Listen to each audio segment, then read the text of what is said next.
pessoal, estamos aqui animadíssimos para mais um Pod Flávia. E aí hoje o nosso convidado é o Augusto Vieira, que é professor de Direitos Humanos, professor de Direito Constitucional.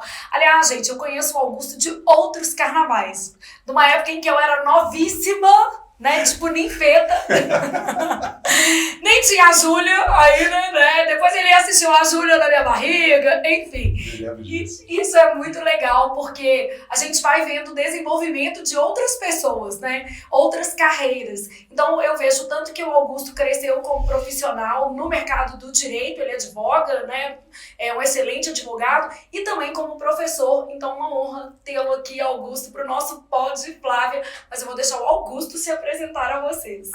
Flávia, é uma alegria estar aqui, de verdade. Muito obrigado pela oportunidade.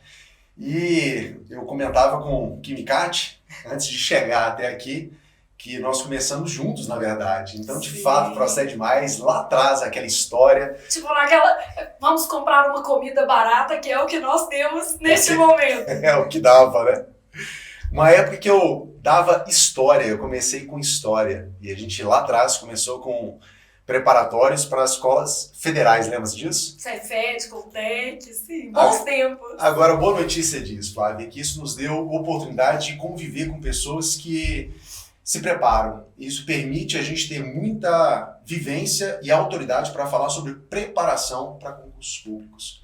Então a gente desde muito lida com isso, desde muito cedo a gente tem esse traquejo, essa oportunidade, esse contato, essa conexão com pessoas que vivem.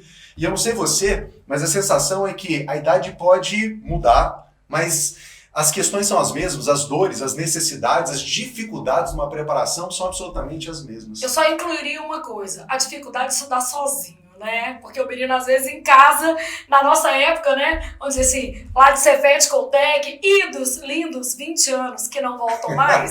Mas, enfim, né? Os meninos realmente tinham uma vivência apenas de presencial. E hoje, o online, ele trouxe oportunidades e, ao mesmo tempo, dificuldades. Eu acho que mais oportunidades que dificuldades. Mas para aquela pessoa que ainda não se deu conta de que a disciplina é individual, ninguém vai sentar na sua casa e te fazer estudar, aí eu acho que o negócio é mais apertado.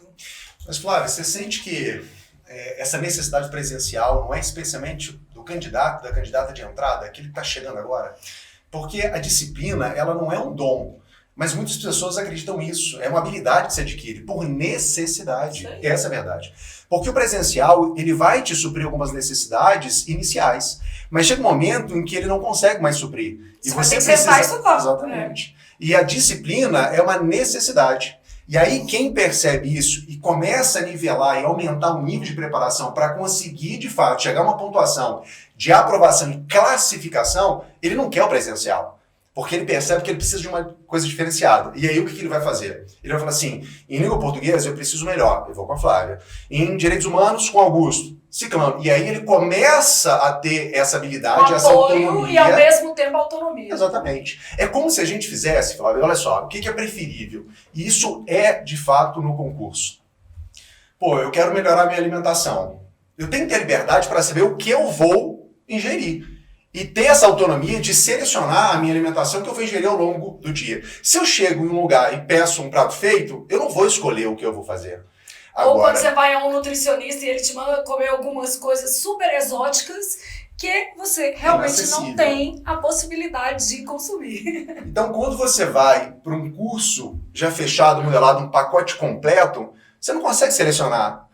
Os professores, a carga horária, a profundidade oferecida. Você sempre vai ficar naquele nível. Diferente quando você fala assim, olha, eu já tenho a base necessária. Então eu preciso sair disso porque o presencial só vai oferecer isso.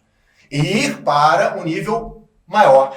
Para conhecer o conteúdo na íntegra, mas para principalmente, Flávia, aprender a fazer questões de prova. Eu sempre falo que treino é treino, jogo é jogo, mas ir pro jogo sem treinar é a pior coisa que o candidato pode fazer por si mesmo, né? Às vezes o menino gosta muito de assistir a aula teórica, né? Ele fica ali se deleitando com o professor, mas se esquece de que a prática é essencial na sua preparação. Não tem jeito, gente. Eu não gosto de fazer questões, mas quem falou que a gente só faz o que gosta? Né? Quem falou que a gente só faz o que gosta? Esse é o pior erro do ser humano. Achar que pode viver fazendo o que gosta. Flávio, eu não sei se você ouviu isso, mas certamente sim. Eu diariamente posto nos meus stories questões de prova. E eu ouço muito o seguinte comentário. Eu até sabia a matéria, mas errei a questão. Isso realmente é comum. Vai aí, então, algumas habilidades que um candidato precisa ter que esses não estão desenvolvendo ainda. Dominar o conteúdo, mas não saber acertar a questão, não entender o comando da questão, não saber o que está sendo perguntado. Não ter uma noção, né? É aquela sensação, Flávio, de terminar o enunciado e falar assim, eu não sei o que está sendo perguntado. Como é que você vai para as alternativas, Flávia, sem saber a pergunta, você não sabe a resposta? E aí já ouviu essa? Fiquei em dúvida entre duas alternativas. Essa é a clássica. Essa estratégia... Eu adoro quando o menino fala assim, eu quase acertei. Aí eu marquei bem. Eu falo, meu filho, isso não é quase acertar, não. Eu sinto informá-lo que esse não é um padrão de quase acerto. E aquela em que, logo após a prova, você pergunta assim, como é que foi na prova? Aí você ouve assim, eu corrigi meu gabarito e tirei 37, mas eu cheguei em casa, refiz o caderno de prova e tirei 47. O que vale? Nossa, nada. Realmente. Vale frustração, né, gente? Vamos chorar, porque esse negócio aí não é bom, não. Então, a gente precisa... Como resolver isso, sem né? dúvida. A gente precisa perceber e despertar essa consciência em quem está chegando agora.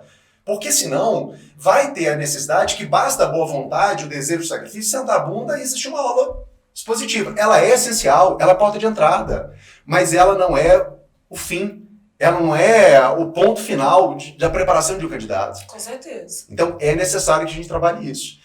E os direitos humanos hoje cada vez mais é presente. Tá, Augusto, me dá um panorama assim. Se a gente tivesse que conceituar direitos humanos, mas antes vou fazer uma ressalva, né? Excetuando-se o que as pessoas tomam como conceito de direitos humanos, né? Porque outro dia, por exemplo, eu estava fazendo uma participação num programa de rádio, aí alguém foi e falou assim, direitos humanos é o direito de tudo que tá errado. Eu ouvi o comentário e pensei assim, gente...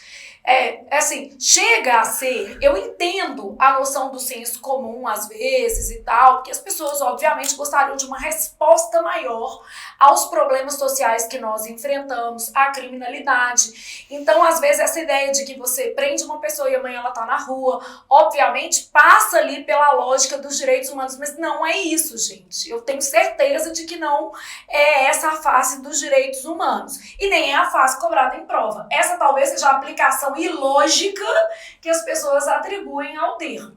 Mas, vamos lá, como um especialista na área, com propriedade, o que são os direitos humanos? Flávia, essa concepção, ela é fruto de uma fragmentação de um todo. É como se eu pegasse uma parte da língua portuguesa e limitasse a língua portuguesa. A ortografia. Simplesmente a uma parte dela. De forma conveniente, segundo o entendimento de determinada pessoa, de determinado setor. Agora, quando a gente olha para os direitos humanos, a gente precisa entender que ele vai muito além da percepção de um direito para proteger determinado setor. Ou um grupo que não mereceria, tecnicamente, ou em tese, ser protegido. Flávia, todo curso que eu participo, eu sempre ouço assim, direito dos manos. Dos assim, manos? Começa por aí, de forma assim, muito coloquial, de forma muito... Se ouve muito, e não é. Passa por isso? Até pode passar, mas passa por mim primeiro, passa por você, passa pela Júlia, passa por quem está inclusive nos assistindo agora. Passa pela ideia de colocar o ser humano no centro das atenções. Se você tivesse a oportunidade, a gente tem medo de fazer esse tipo de coisa por parecer infantil ou ridículo, mas se você estivesse diante dos direitos humanos e perguntasse a ele, qual a pretensão, a razão, por que você existe, hein? Para que você está aqui? E ele não iria titubear para nos dar uma resposta muito sucinta e objetiva. Ele diria, eu estou aqui para lançar a mão de todos os esforços, de tudo que é possível, para permitir que você e toda e qualquer outra pessoa viva de maneira digna. Agora, para viver essa dignidade, que parece um conceito amplo, significa você ter acesso efetivo a direitos essenciais, como liberdades, como direitos sociais. É você ter acesso à liberdade de locomoção, à liberdade de escolha, à liberdade de permitir lutar por acesso à educação, acesso ao ensino, acesso à saúde. Até meio ambiente hoje entra na seara dos direitos humanos. Mas é um direito, quando a gente classifica os direitos humanos, nós temos a terceira geração dos direitos humanos. Meio ambiente sadio e equilibrado é um direito de terceira geração. E mais, é um direito que você não olha simplesmente para si, dizendo pra hoje, coletividade. você olha para o futuro. Ou seja, são gerações futuras. Fatos praticados hoje repercutem sobre gerações futuras. É o que nós chamamos de direitos difusos. Então, eu tenho meu direito, a Júlia o direito dela, são direitos individuais. Direitos sociais, são direitos coletivos de determinadas classes. Mas tem aqueles direitos, Flávia, que transcendem classes. Ninguém tem dúvida que nessa sala tem oxigênio. Agora corta 1 metro cúbico de oxigênio, agora fala é meu. Esse é meu, gente. Não tem jeito. Isso é direito difuso. É direito de todos. É por isso que não dá para dizer, minha vida, meu corpo, minhas regras. Tudo bem, até em determinados momentos. Mas o que eu faço aqui repercute sobre a humanidade. Os direitos humanos se preocupam com isso. Ou seja, existem aspectos muito mais profundos nos direitos humanos do que os direitos dos humanos, né? Sem Digamos dúvida, assim. Sem dúvida. E eu falo, gente, é lógico, é muito pertinente esse anseio por uma resposta social, principalmente para a violência e para a criminalidade no nosso país. É lógico que é muito justo, né? É muito adequado, inclusive, esse anseio. O problema é que quando a gente coloca a responsabilidade por um problema que é muito mais amplo nos direitos humanos, a gente esquece de todos os outros elementos envolvidos na seara dos direitos humanos. Acho que seria isso. Sem dúvida. Quando a gente fala sobre uma prisão, volta a pontuação inicial. Se a gente fala de uma prisão, de alguém que for preso em 2 dias, 1 dia, 24 horas, em razão de uma audiência de custódia, ele respondeu o processo de liberdade, se aplica a ele e a mim. Então é importante dizer que existe uma regra que não se aplica a essa ou aquela classe, é uma regra geral. Isso quer dizer que há regras para uma prisão e procedimentos. Então, se a autoridade policial realiza uma prisão que não seja nas hipóteses e nos procedimentos legais, é claro que essa prisão não tem que ser relaxada. Mas isso, teoricamente, depende da minha classe social. E depende... E aí o problema não é dos direitos humanos, o problema é dos humanos, literalmente, envolvidos nos processos. Bom, Augusto, nós temos 2 temas grandes que eu acho que são importantes para a gente pensar na seara dos direitos humanos para conversar com o pessoal que especialmente faz concurso público. Primeiro, esses temas aparecem em que tipos de concurso? Direitos humanos em concurso público. Quais os concursos públicos que normalmente trazem direitos humanos de maneira explícita no seu edital? Eu sei que as carreiras policiais, normalmente, mas outros tantos concursos eu já vi aparecer. Direitos humanos, e aí? Flávio, eu vou começar respondendo essa pergunta de uma forma diferente, voltando ao início da nossa conversa. A gente falava sobre disciplina. O Kimika já me ouviu falar sobre isso. Me pergunta qual a matéria que eu mais gosto. Qual a matéria que você mais gosta? Direito administrativo. Sério? Sério. Nossa, gente, aqui, aí eu, sério? Direito administrativo, Deus, licitação? Morri. Contratos? E é a matéria que eu menos leciono. Por que direitos humanos? Hoje, a maior parte da minha carga horária, a minha especialidade, é direitos humanos. Por quê? Porque foi oportunidade, e por oportunidade e disciplina, eu comecei a perceber que direitos humanos estavam começando a ganhar espaço em todos os concursos, Flávia. Então, começando a responder essa pergunta. Assembleia caiu, Ministério Público. Se eu pegar 10 anos atrás, nós vamos perceber que direitos humanos começava a ser pedido apenas das carreiras jurídicas. E aí a gente começa avançando. 7 anos atrás, a gente começa a perceber que na segurança pública também. Aí, 5 anos, um pouquinho antes da pandemia, a gente começa a perceber que ela começou a disseminar. Então, quando a gente vai para tribunais, hoje nós temos um tópico que é presente. Qualquer concurso público hoje vai falar sobre uma resolução de número 217, 3A das Nações Unidas. Quem é ela? Declaração Universal. Então, muitas vezes, o concurso ele não pede direitos humanos propriamente como conteúdo, mas ele pede a Declaração Universal. E ele não vai só na declaração, ele pede o contexto da Declaração Universal histórica dos direitos humanos. Então, hoje, todos os concursos têm direitos humanos. Essa é a verdade. E muitas vezes fazendo diferente. Se você pega o conteúdo naqueles primeiros anexos, ao fim do edital, você vai ter o título lá, Direitos Humanos. Mas quando você lê, você tem direitos humanos mais o constitucional, mais direito administrativo. Isso quer dizer que os examinadores, eles estão olhando para os direitos humanos e dizendo, ó, isso aqui é presença cativa. Precisa Então, estar. Precisa estar na vida também. Fala para mim, hoje, um concurso que não tem direitos humanos é exceção à regra. E a tendência é cada vez mais termos direitos humanos. E direitos humanos, diferente, mais uma vez, do que a gente vê socialmente. Direitos humanos técnicos, direitos humanos, para quê? Para permitir que o servidor já tenha uma preparação, especialmente quando ele está na segurança pública. Então, exemplificar isso. Segurança pública, ele vai ingressar e fazer um curso de formação. Então, se você já tem uma base boa de direitos humanos aqui, quando ele entra no curso de formação, ele já entra muito bem preparado. Isso vai facilitar, primeiro, a seleção do candidato e, consequentemente, a formação enquanto servidor na segurança pública. Faz sentido.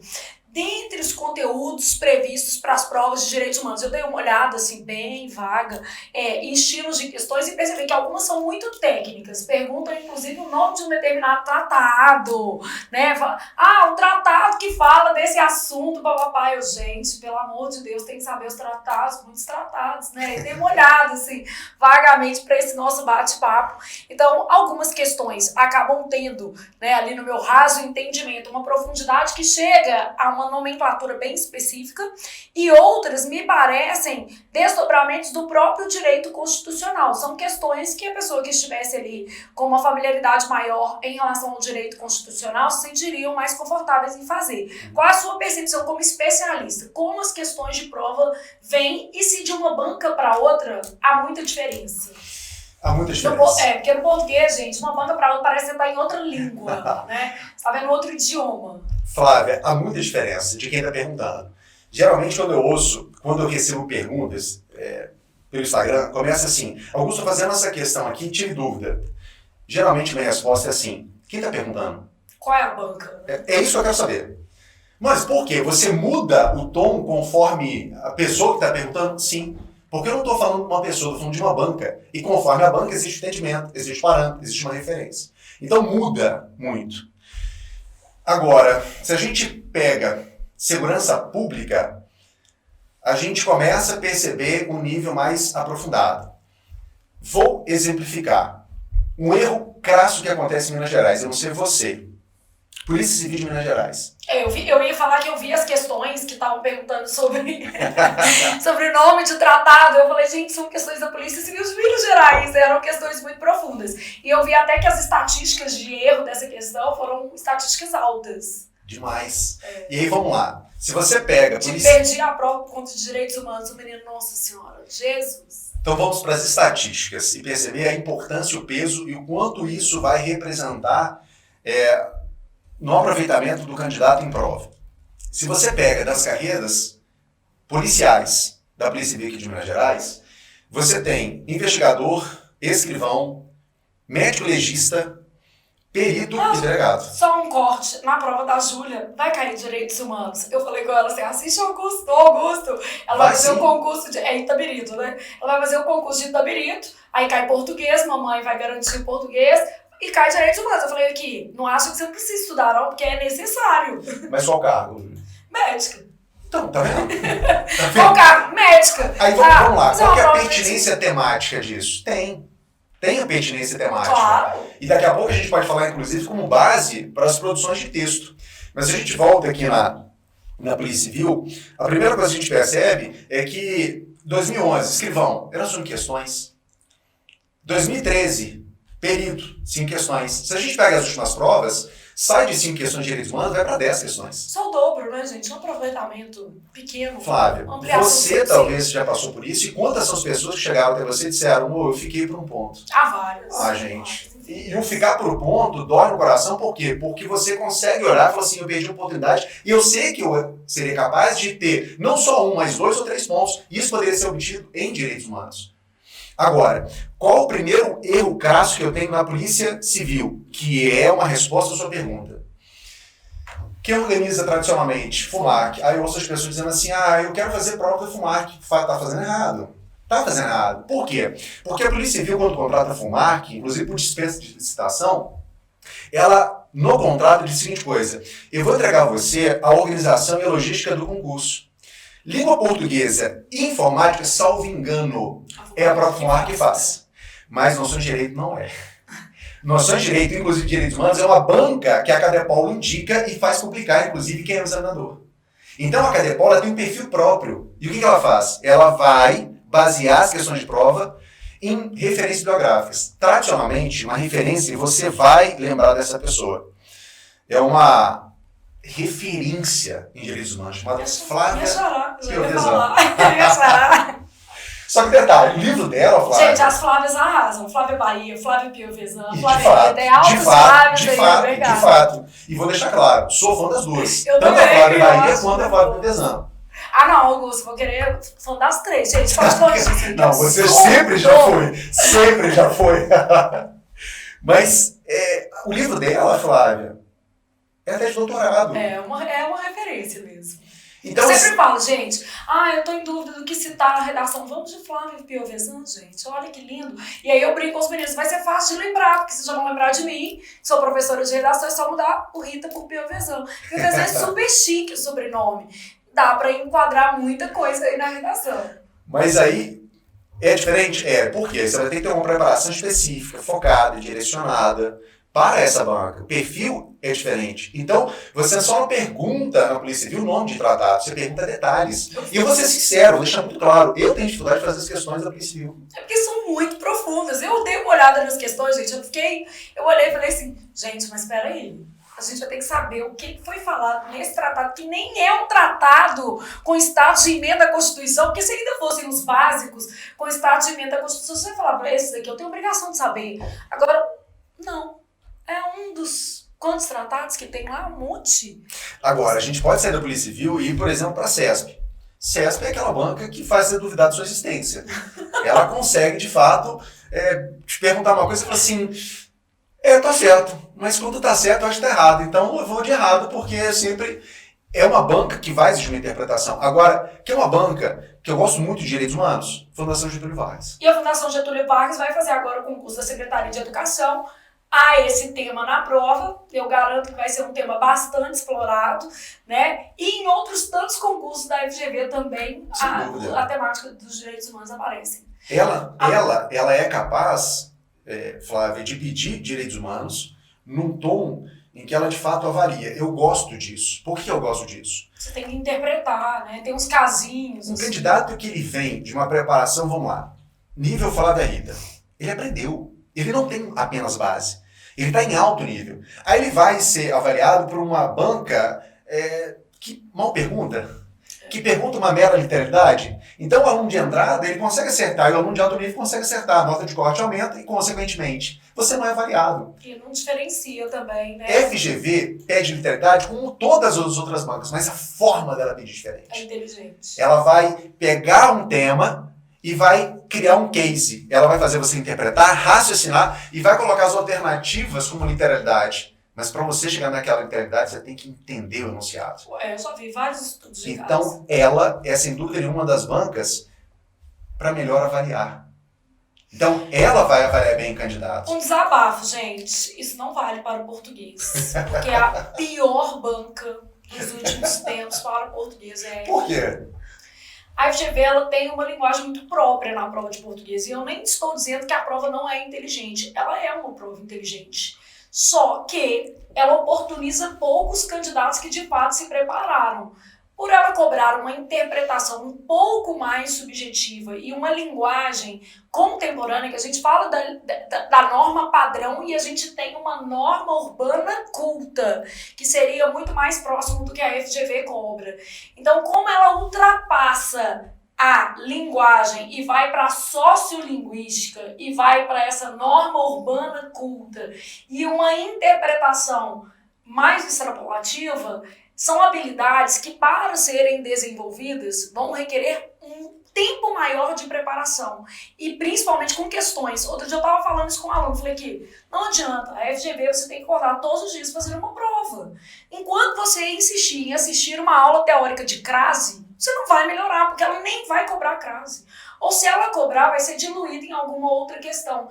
Então, os aspectos gramaticais, eles quase não são enfocados na FGV, quase, tá, gente? Porque existem questões de gramática. E ela vai priorizar essa interpretação aí, vamos dizer assim, mais contemporânea da língua. E isso, para a maioria, é uma dificuldade. Tem que treinar muito, é uma habilidade mais complexa. Ô, Flávia, você sente que a ausência dessa capacidade, dessa habilidade de interpretar, essa questão linguística, dificulta o candidato, o aluno, a ter uma alta performance nas questões de direito? Eu sinto isso. Eu acho que assim, a falta de condição de leitura e de interpretação, ela vai ter impactos na sua vida como um todo, gente. Assim, sem brincadeira, às vezes você vai simplesmente ignorar a posição de outra pessoa ou dialogar mal porque você não consegue interpretar. Né? E isso não vale só para o que está escrito. Às vezes você fala uma coisa e a pessoa responde outra, ou não se presta a de fato entender o que foi falado. Sabe aquela coisa de quase um telefone sem fio, mas você é ao vivo ali, né? Aí você fica olhando pra pessoa e fala assim, hã? Né? Eu falei isso, eu falei outra coisa. E muitas vezes você não tem, na prova especialmente, a oportunidade de esclarecer o que foi a intenção de quem escreveu ou de quem falou. Então eu acho que o prejuízo não é só para a prova, não, é para a vida, né? A falta de condição de leitura e de interpretação de texto. Agora, nós devemos nos colocar na posição também de protagonistas, né? Porque a gente não é vítima de um sistema, a gente muitas vezes opera um sistema e a gente quer ficar nesse lugar confortável de quem não lê, de quem quer um macete, de quem quer sempre uma fórmula fácil e mágica para ter sucesso. O brasileiro é essa pessoa. Eu falo isso lá em casa, assim, com muita propriedade. Eu falo assim, infelizmente as pessoas não se dão conta do quão elas querem, vamos dizer assim, do quanto elas querem a facilidade para obter algum resultado. Quer emagrecer? Quer uma fórmula mágica. Como o Brasil é o país que mais vende fórmulas de emagrecimento, que a gente acredita realmente que o melhor é esse caminho, vulgo atalho. Aí, quer passar no concurso? Primeiro o menino, antes de fazer um curso de português, ele compra o livro dos 100 macetes. Ele compra assim, como passar em 10 dias. Né? Aqui, eu já vi aluno falando que só precisa ler o último parágrafo do texto. Amigo, nem lendo o texto todo tá dando certo. Quanto mais lendo só o último. Não delira, não. Entendeu? Então a gente não quer pagar o preço. Assim, poucas pessoas estão dispostas a pagar o preço. E aquelas que estão, vão lograr êxito em tudo na vida. Seja no empreendimento privado, seja no setor público, elas vão ter êxito. Eu tive um ex-empregador, né, há muitos anos, e ele falou uma coisa que eu achei muito legal. Ele falou assim, Flávia, ter sucesso no Brasil não é tão complicado quanto a gente imagina. E aí ele falou assim, existem 2 tipos de bem-sucedidos no nosso país. Os que trabalham para as grandes massas se aproveitando delas e os que se esforçam muito. Os 2 conseguem. E eu acho assim, fazendo uma leitura de cenário, ele não está erradíssimo, não. É mais ou menos isso. No concurso você é o que se esforça, tá? Só para dar conta. Agora, os que trabalham as grandes massas é outra coisa. Isso tem mesmo, gente. Por exemplo, assim, o Brasil é um país que ele aceita muito bem, e sem crítica, eu acho isso natural. Mas vamos dizer assim, influenciadores que nada contribuem para uma vida adequada. Mas a gente aceita muito bem. A pessoa está ensinando tudo errado e a gente está pensando, mas é legal, é engraçado.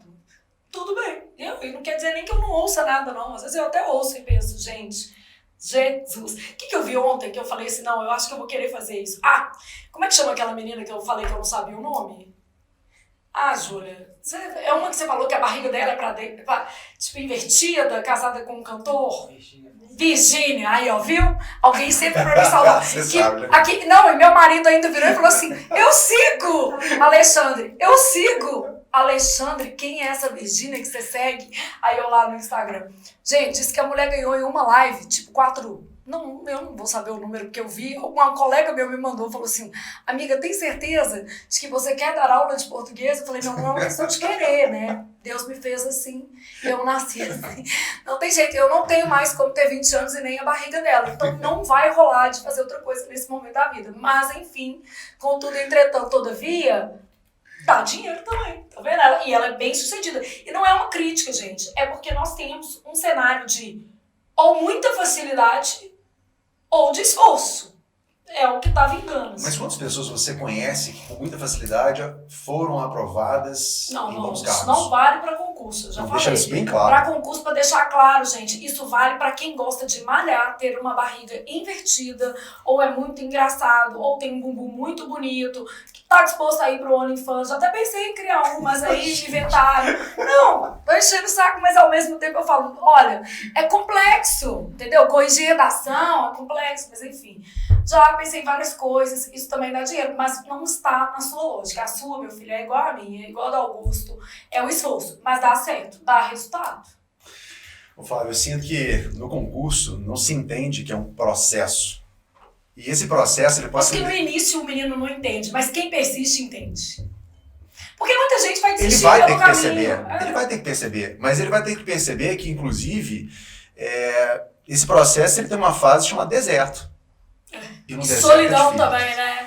Eu falo que todo case de sucesso eventualmente vai ter ali as suas ilhas, né? Vamos lembrar, Flávia, de quando são as ocasiões em que essas pessoas elas saem do ponto de partida. Talvez elas deixaram opções, elas deixaram emprego, deixaram uma oportunidade de vida, questões sociais, afetivas, familiares, e elas começam a caminhar. E qual é o detalhe? É que quando ela ouve e toma decisões a partir de promessas fáceis, do tipo, em 3 meses você é aprovado, não sei onde.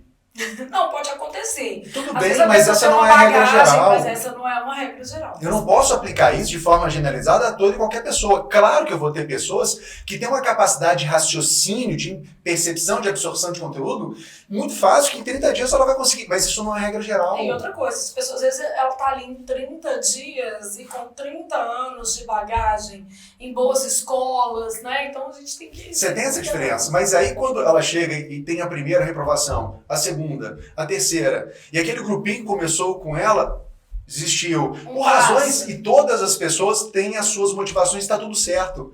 E aí ela começa a se ver sozinha. E o detalhe é que no meio do deserto, se você olha para frente, geralmente você não vê o ponto de chegada. E aí você olha para trás e o ponto de partida está distante demais. E aquele desejo de, e aí, o que eu faço? Porque eu não vejo nada. Eu não vejo para frente, eu não vejo para trás, desistir. Já é tarde demais, investir muito.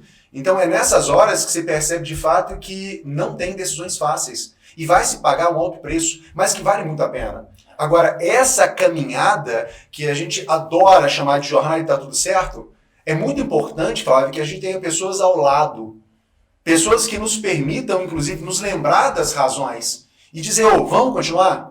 E pessoas que não só nos motivem, mas pessoas, inclusive, que nos repreendam em momentos importantes do tipo, você está acreditando na promessa de técnicas de chute em concurso? Não faz isso não. Eu já vi isso também, o livro dos chutes. Ai, que legal. Eu já teve concurso que, assim, em véspera de concurso, a pessoa com todo carinho, com toda, assim, sinceridade e genuidade. E eu faço isso. Flávio, eu não posso dar esse curso.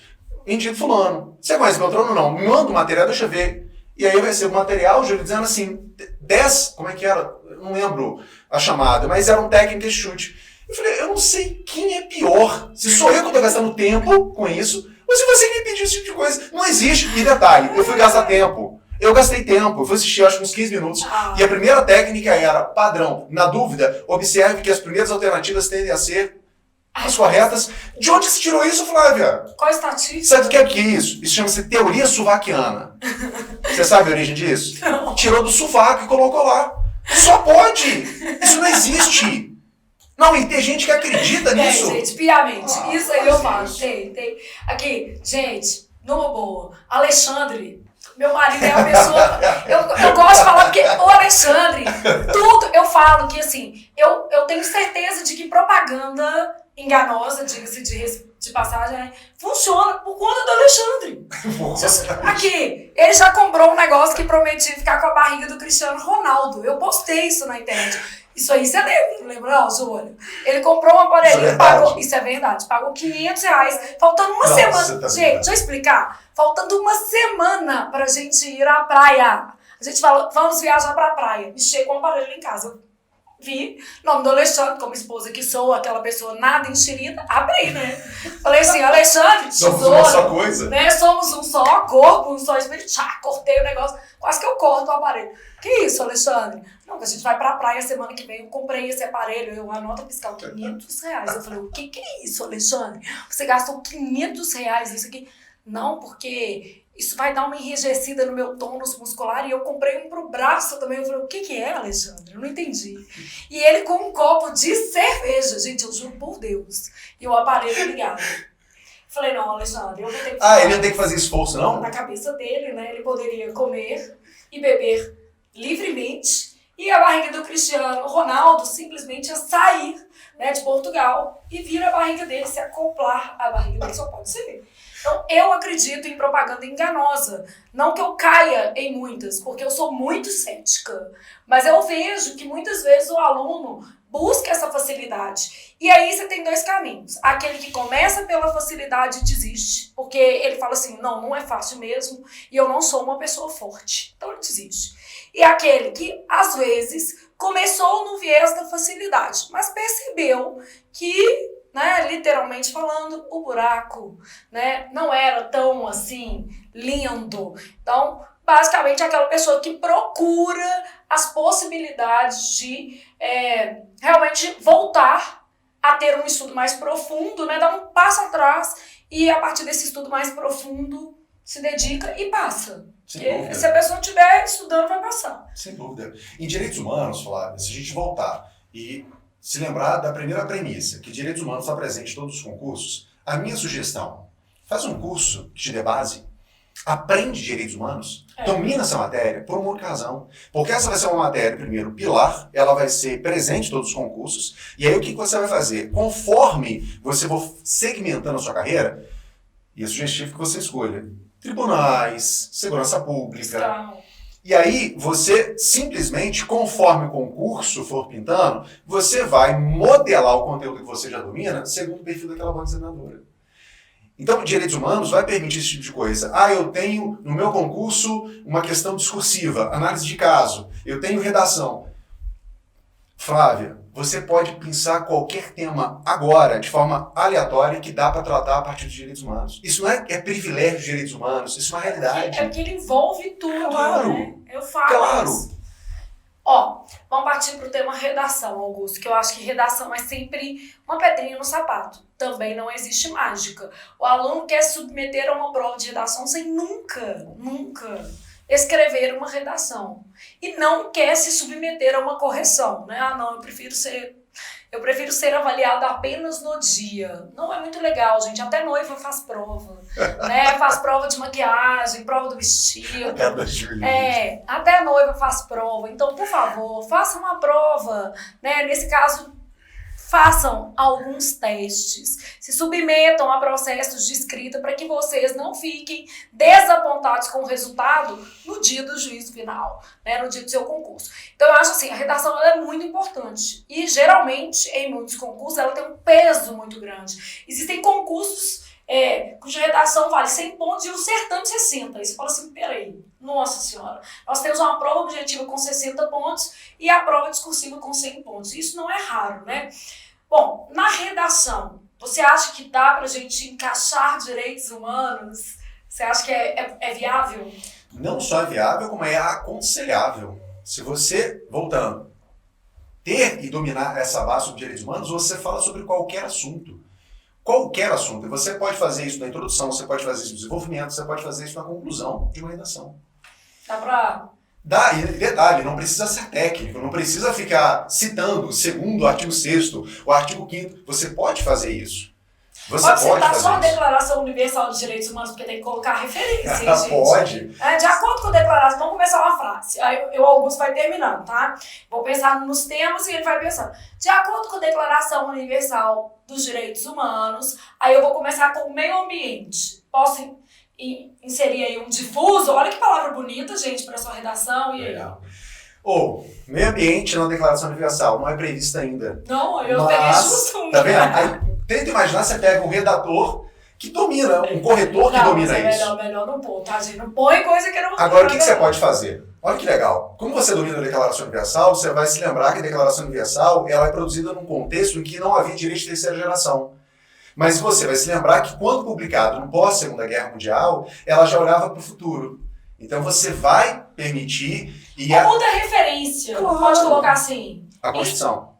Pode. E deve. A Constituição vai prever isso expressamente. Ou inclusive anotar que pós-Declaração Universal as preocupações aumentaram a ponto dos direitos não simplesmente assegurarem direitos individuais e coletivos, mas direitos difusos. Não, já dá. Aí, ó, ficou já bonito, gente. Olha, a gente já pode fazer esse parágrafo assim. Amanhã eu vou me dedicar a esses parágrafos e vou postar pra vocês no Instagram, tá? Vamos lá. Vamos pensar em 5 temas pra não ficar uma coisa demais. Boa. E nós vamos pensar em parágrafos que pudessem ocupar o...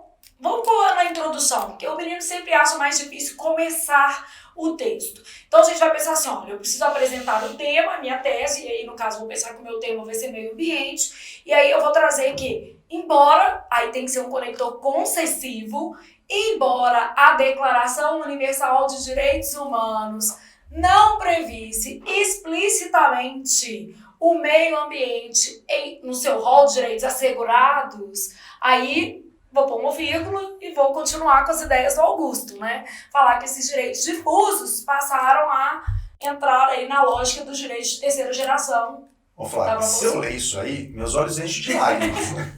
Porque se dá para colocar assim, eu quero colocar a Declaração Universal e quero colocar... Demais! Primeiro que... Mas tem que ser um conector concessivo, tem que ser o embora, tá vendo? Tem que... Tá demonstrando muito conhecimento. E não precisa ficar citando artigo, citando dispositivo. Se você faz isso, você domina muito, você demonstra um domínio, uma autoridade sobre o assunto. Embora a declaração não previsse, né, esses direitos foram aí amalgamados ao rol de direitos humanos só para... Aqui, mas eu gostei do seu desafio. E eu começo com uma sugestão. Faça uma coisa que eu acho muito legal. E a gente tem muito medo de ser avaliado porque a gente tem medo do resultado. Por isso, muitas vezes eu ouço assim. Dúvidas? Não são na hora da prova. Não faz isso não. Pelo amor de Deus. Isso. E menino que passa que tem dúvida. Não faz isso. A dúvida ela tem que existir antes para que você se prepare e não tenha. Então é a mesma vibe, a mesma razão da questão da redação. Então muitas vezes tem dúvidas. Augusto, jamais você é capaz de fazer como você está fazendo agora no ao vivo com a Flávia. Tudo bem, é natural que você tenha essa dificuldade. Mas faz uma coisa. Pegou o tema, faz assim, ó. A Flávia vai falar para mim agora um tema. O que você vai fazer? Você vai pegar no cantinho e colocar palavras-chave relacionadas àquele conteúdo.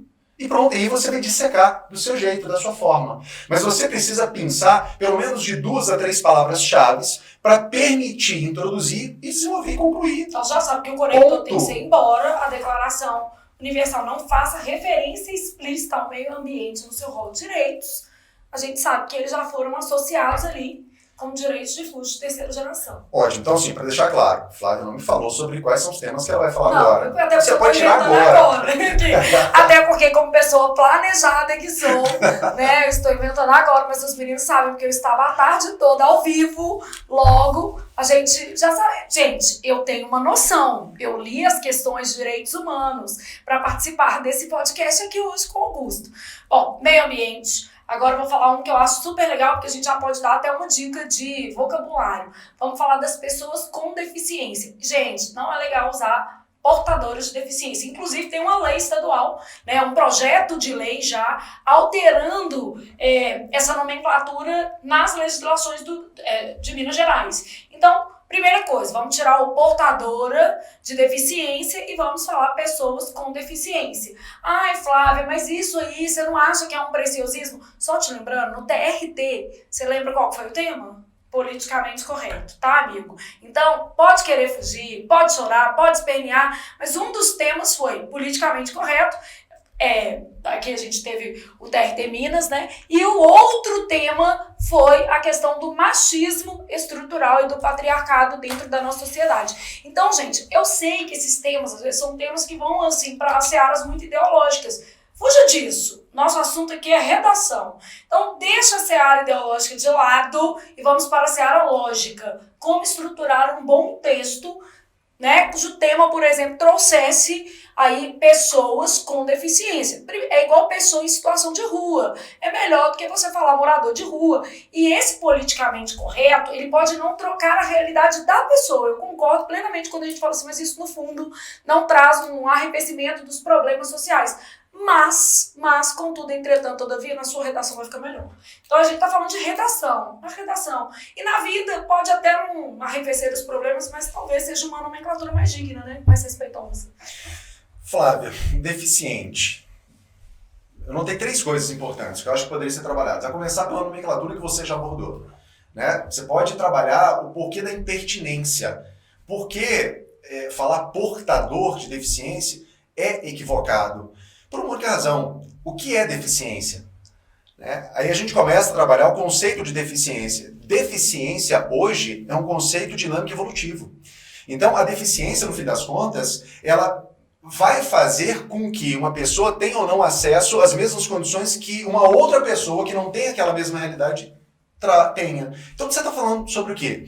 O que vai aumentar ou diminuir o acesso dessa pessoa à educação, ao convívio, a todas as questões da vida, não é deficiência, são as barreiras sociais. Quer ver uma coisa bem prática que você pode trabalhar numa redação? Sem expor uma coisa que é super indelicada agora, nossa idade. Mas nós que somos, eu sou da década de 80, você da década de 90, você vai se lembrar de uma coisa. Você se lembra, Flávia, que vamos falar sobre deficientes de alguma deficiência motora, de locomoção. Você se lembra que essas pessoas elas tinham que se adequar à realidade estrutural, urbanística dos lugares? Sim, e hoje então, a gente já tem uma cidade mais planejada. Tem não, né? Pelo menos no projeto. Então, hoje, você não vê mais o deficiente se adequando à realidade urbanística. Estou dando um exemplo. Você vê a sociedade se adequando a eles. Então, hoje uma pessoa tem muito mais facilidade de acesso do que tinha antes. Então, concorda que as barreiras diminuíram e, consequentemente, tem-se mais acesso? Você pode começar por aí. Tem um tratado da obrigatoriedade lá, por exemplo, de livros, de acesso. Boa. E aí você trabalha esse aspecto. Então, você pode começar pela ideia de a deficiência ela não é facultativa, ela é uma realidade. Então eu não saio de casa com uma arma de fogo. Hoje, amanhã não, né? Eu tenho uma arma de fogo. Eu não tenho, tá, gente? Mas se eu tivesse porte de arma de fogo, eu poderia dizer, hoje eu vou portar. E levo comigo. Agora eu posso deixar essa arma. Eu não consigo sair hoje de casa e falar assim, então, eu vou deixar minha deficiência e vou de boa. Quem que acorda de manhã e fala assim, hoje sou deficiente? E não por uma questão, é porque é uma realidade. Agora, um segundo aspecto importante, que aí eu acho que todo e qualquer candidato vai nadar de braçada, mas muito bem. O princípio da igualdade material. E o que é a igualdade material? É a equidade. Essa palavra também é linda para usar na redação, equidade. Mas o tratar os desiguais na medida de suas desigualdades, você pode pensar, mas não escreve, não. Sensacional. Porque fica um clichêzão lá no texto, né? Eu falo com o menino, cuidado com as frases prontas, porque elas trazem prejuízo à nota. É tratar os desiguais na medida das suas desigualdades só como uma forma da gente entender essa igualdade. É o Estado e a sociedade olhar e dizer a seguinte coisa. Ações afirmativas. Então, é necessário eu perceber que as pessoas são diferentes. Nas suas distinções, elas têm necessidades distintas. É como você olhar para os seus 3 filhos, Flávia. São realidades completamente distintas. Completamente distintas. Se a Júlia não estivesse aqui, eu ia fazer uma parte de cada uma como eu tava popular esse cenário. Tá, mas assim, completamente distintos. A Júlia, por exemplo, ela sofre do ego.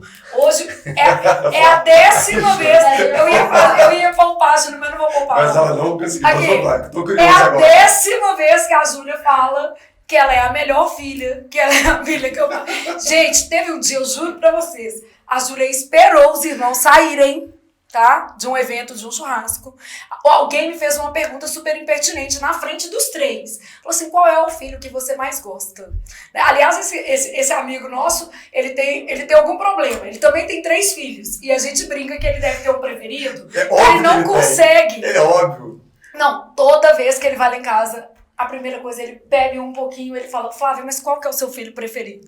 E ele não... Os meninos podem estar tudo lá, que ele fala assim mesmo. A Júlia esperou os irmãos saírem, pelo menos ela foi ética, né? Esperou, voltou e ela mesma deu a resposta. Ela falou, minha mãe não falou não, mas sou eu. Porque eu sou a única mulher. E não, hoje no almoço também ela aproveitou que não estava nenhum outro filho. Ela aproveitou, virou para quem estava, que não eram, né, os próprios irmãos. Ela virou e falou assim, não, mas eu tenho mais afinidade com a minha mãe, eu sou a única mulher, eu sou a que tem menos trabalho, até que se prove o contrário.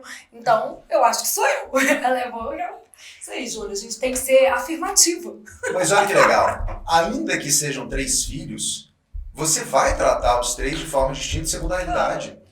E isso é uma forma de atender as necessidades. E o Estado olha e vai dizer, olha, para os deficientes, para as crianças, para os adolescentes, para as mulheres, porque vive uma realidade, seja social, seja jurídica, de indefensabilidade, de fragilidade, eu vou tratar de forma distinta.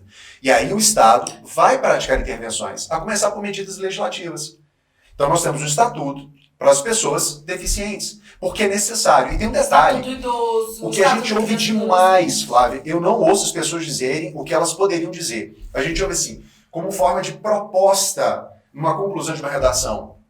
O Estado deve. Por que o Estado deve? Se você pegar o ECA, se você pegar o Estatuto da Pessoa Idosa, de quem é o dever, com absoluta prioridade, assegurar essas pessoas direito à vida, saúde, alimentação, transporte, cunho familiar? É da família, é da comunidade, é da sociedade e do Estado. Eu vou na ordem de novo. É da família, começa em casa. É da comunidade. É igual a educação, né? É da sociedade e também do Estado. Mas a gente sempre atribui isso ao Estado. Então, você tem uma oportunidade de secar isso. Agora você pode ir além. Você vê um Estado preocupado em atender essas necessidades, criando legislações internas e políticas de inclusão, mas ele vai além. Os tratados internacionais de direitos humanos, você pensou isso, de direitos humanos, Flávia, eles têm um diferencial a partir de 2004. Se esses tratados de direitos humanos não podem ser tratados comuns, tratados tradicionais. Se eles chegarem no Congresso Nacional, que é uma das fases de formação do tratado, e eles forem aprovados pelo mesmo rito de emenda, ou seja, eles têm que passar pelas 2 casas, pela Câmara e pelo Senado, em 2 turnos em cada uma dessas casas. Se forem aprovados em todos esses turnos por 3/5 dos seus membros, esse tratado de direitos humanos ele tem equivalência de emenda constitucional. Tem que tomar cuidado. Hoje em dia nós temos 4 documentos internacionais que foram aprovados. Agora, adivinha quais os temas centrais? Sobre deficiência. A gente começa com o primeiro, que são os chamados Pactos de Nova York, que é a Convenção de Direitos das Pessoas Deficientes. 2, o seu protocolo adicional. 3, o Tratado de Marrakech, que é o tratado que vai permitir acessibilidade a livros, a pessoas com deficiência visual. E um terceiro, que é uma convenção interamericana contra o racismo. Então, de 4, você tem 3 documentos internacionais cujo tema central é a deficiência. Você quer mais do que isso?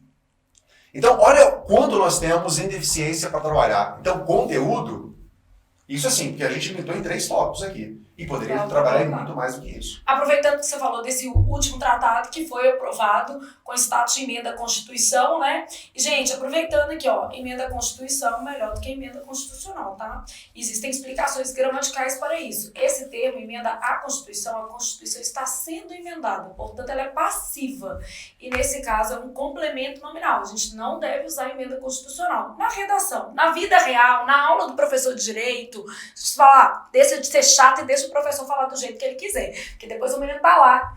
Ó, a Flávia falou que não é pra você colocar emenda constitucional, não, que isso aí não é muito legal. Eu adoro a Flávia, eu sempre saio ganhando, tá vendo? Eu não sabia disso. Não, mas tem isso. E o Manual de Redação da Assembleia, ele traz a justificativa de por que não se usar emenda constitucional, de se usar apenas o termo emenda à Constituição. Faz todo sentido. Do ponto de vista gramatical, é lógico que isso não é uma locução adjetiva, é um complemento nominal, não poderia ser substituído levianamente. Você está dentro de uma casa legislativa, né, Flávia? Não faz todo sentido. É dentro de, exatamente, de um manual para se escrever lei, é claro que deveria haver essa orientação. Mas aí, para nós, simples mortais, eu diria o seguinte: leve esse conselho para a sua redação. né? Na prova de direito, você vai encontrar, às vezes, emenda constitucional. Eu já vi questões que trazem essa nomenclatura. Então, na prova de português, eu acho que, assim, ter um rigor maior é melhor. Sim. A gente nunca peca, porque ali você está com um especialista em linguagem e ele vai saber a diferença entre uma locução adjetiva, que pode ser substituída por um adjetivo só e um complemento nominal. Em outras, né, em outras áreas, aí é um pouco diferente. Mas voltando aqui, pensando na emenda à Constituição e ao Tratado de Direitos Humanos mais recente que tem esse status, que é o do racismo, né, ou que trata da temática do racismo. E ainda fiz um levantamento hoje. Gente, só em 2022 foram 6 temas de redação racismo estrutural. 6. Tá? Então, assim, a Flávia, bancas diferentes, não, o Sebrasp cobrou 3 vezes, falou assim, não, eu gosto muito do tema, eu vou cobrar em provas diferentes racismo estrutural. Aí virou o menino e falou assim, eu não acho que existe. Não vamos entrar na seara ideológica. Você pode achar que o politicamente correto é um horror, você pode achar do machismo que você quiser, não gostaria que você achasse essas coisas não, mas enfim, isso é o menos importante quando a gente está falando de redação. Racismo estrutural, sua opinião é uma coisa, a sua redação é outra coisa, amor. Então, foca na redação. Agora, se a gente tem um tratado internacional para falar do negócio, deve ser que não é tão banal assim. E deve ser que ainda merece um olhar da sociedade, né? Vamos pensar um pouquinho. Vamos refletir se esse tema foi, de fato, superado, né? Então, Augusto, o tema tá lá na nossa redação, racismo estrutural. Primeiro, a gente pode usar esse tratado, né? Sem dúvida nenhuma. Que a gente pode... 2021 que ele foi... 2021 ele foi votado e 2022 incorporado. Um negócio assim, sei lá. Não, 2020 foi aprovado, 2021 ele é ratificado. Minto, ele é promulgado. Beleza. E aí, consequentemente, ele é internalizado e passa a ter vigor no ordenamento jurídico interno. Mas você pode começar esse tema de diversas formas. Eu começaria com uma identidade, numa lógica crescente. Eu começaria olhando para quem nós somos. E eu gosto muito, Flávia, de olhar para o texto da Constituição e fazer uma coisa que geralmente eu percebo que as pessoas mais sérias não têm tanta disponibilidade. Se você lê o artigo 1º, o artigo 1º é como se fosse uma apresentação. Eu adoro isso. Foi a primeira forma de eu entender essa matéria. Se você lê o artigo 1º da Constituição, é como se a gente estivesse num papo se conhecendo agora e a República Federativa do Brasil, ela estenderia as mãos e diria assim, o prazer. E diz exatamente assim, Flávia. Artigo 1º. A República Federativa do Brasil, formada pela união indissolúvel dos Estados, Federal e municípios, constitui-se Estado democrático de direito e tem como fundamentos 2 pontos. E aí vem um elenco. Então, é como se o Brasil estendesse a mão e dissesse, prazer, meu nome é República Federativa do Brasil, eu não sou um senheira nem beira, eu tenho pessoas comigo, são os estados, eu tenho os municípios, o DF, e tem um detalhe, hein? Eu sou um Estado democrático de direito. E eu tenho princípios, Flávia. Princípios que são estruturantes, que definem a minha identidade, diz quem eu sou. E vai estabelecer como eu vou me comportar. E quando você pega o inciso 3, fala sobre a tal dignidade humana, que é um super princípio. Se você pega o inciso 5, vai falar do pluralismo político. Só que a gente foca apenas no político. Não. O pluralismo político que define o caráter. Nós somos uma democracia baseada na diversidade. Esse pluralismo, ele não é apenas da ideologia política. Não podia acrescentar o respeito? Dá para acrescentar pluralismo político com respeito? Ia ser legal. As diferenças. E aí você faz... Mas tá implícito, né? Porque tem princípio implícito também, mas o povo não quer ler. Só pra você ter ideia, dá pra você basear uma coisa. Se eu perguntar aqui, pô, Quimicate torce pra quê? Pode torcer pro Cruzeiro, você pro Atlético, a Júlia pro América. Nossa, e eu pra qualquer um. Falou justo a Júlia, coitada. Júlia, a liberdade de escolha desportiva decorre desse pluralismo. E por que você está começando a criar esse enredo? Para simplesmente entender que se você sai do artigo 1º e vai para o artigo 3º, que são os objetivos, um dos objetivos é promover o bem de todos. Adivinha? Se você é alguém que a sua identidade é forjada na pluralidade, as suas ações, as suas metas, os seus objetivos são baseados na sua identidade, quem você é. Então, quando você vai para o artigo 3º e fala de objetivos fundamentais da República Federativa do Brasil, e você quer promover o bem de todos, independentemente de sexo, de origem, de ideologia, e adivinha o que está expresso? Raça. De raça. Começa por aí. O que você está demonstrando? Base, domínio. Então, se eu sou um Estado que expressamente disse isso, eu não admito tratar pessoas de forma distinta, de maneira a discriminar de forma pejorativa uma pessoa pelo simples fato da raça, da pigmentação da pele do corpo dela. E não é simplesmente praticar um racismo escancarado. É, de fato, o racismo cultural. É o racismo estrutural, aquele que é arraigado quando muitas vezes uma piadinha que a gente faz, a gente não percebe, mas é. Ou que opera dentro do sistema judiciário brasileiro, que a gente pode querer não ver, mas é lógico que ele existe. E aí você faz isso nem percebendo. Esse é o pior racismo. É aquele racismo que você pratica e fala assim, mas foi só uma brincadeirinha. Mas foi só uma piadinha. Não é. Você pode ter a sua opinião, mas vamos tomar cuidado. Porque aí você continua. A gente está no artigo 1º da Constituição, chegamos no artigo 3º, vamos dar um salto para o artigo 5º? Se a gente pega o artigo 5º, no artigo 5º, no seu inciso 42, vai dizer que o racismo é um crime inafiançável e imprescritível. Significa que ele não prescreve. Significa que o fato pode ser praticado na década de 80. E se hoje ele for apurado, ele pode ser apurado, investigado, processado, julgado e condenado. Então, cuidado. Só para você ter ideia, dos incisos 42, 43 e 44, você tem 6 crimes. 6. Racismo, tortura, tráfico, terrorismo, crimes hediondos e ações de grupos armados. Só 2 são imprescritíveis. Ações de grupos armados, civis ou militares e o racismo. Está vendo a relevância que o Constituinte está dando ainda a isso? E está dizendo, dos 6 eu vou selecionar 2 e dizer que esses 2 são imprescritíveis. Passa o tempo que for. Ele vai ser responsabilizado. Então você percebe a preocupação. E aí vem o Estado brasileiro e fala assim, isso é tão relevante que tem um tratado interamericano que trata sobre racismo e outras formas de discriminação, de exclusão. E eu vou dar o peso. Que peso? De emenda. E aí vai se aprovar esse tratado exatamente para se tentar, primeiro, não só punir, Flávia. É uma das coisas que é importante hoje na nossa sociedade. O racismo, ele não é uma questão que vai ser resolvida apenas com a punição, que é a ponta. Com certeza. Isso é questão cultural. E isso vem, de fato, de medidas a partir, seja da lei, seja de tratados internacionais. Você pode trabalhar isso, por exemplo. Você pode trabalhar várias coisas, mas você tem espaço para trabalhar todas as coisas? 30 linhas, gente, eu até brinco. Um erro que as pessoas cometem na redação, né? Isso aí já posso aproveitar o Vitor de exemplo. O Vitor é infinito e além. Vitor, meu filho, ele escreve muito bem, ele sabe muito sobre muitas coisas, sabe em profundidade, mas ele tem uma dificuldade enorme de organizar uma redação de 30 linhas. Aí eu explico para ele, são só 30 linhas, tá? Não tem jeito de você pedir 5 folhas para o examinador e complementar o seu texto.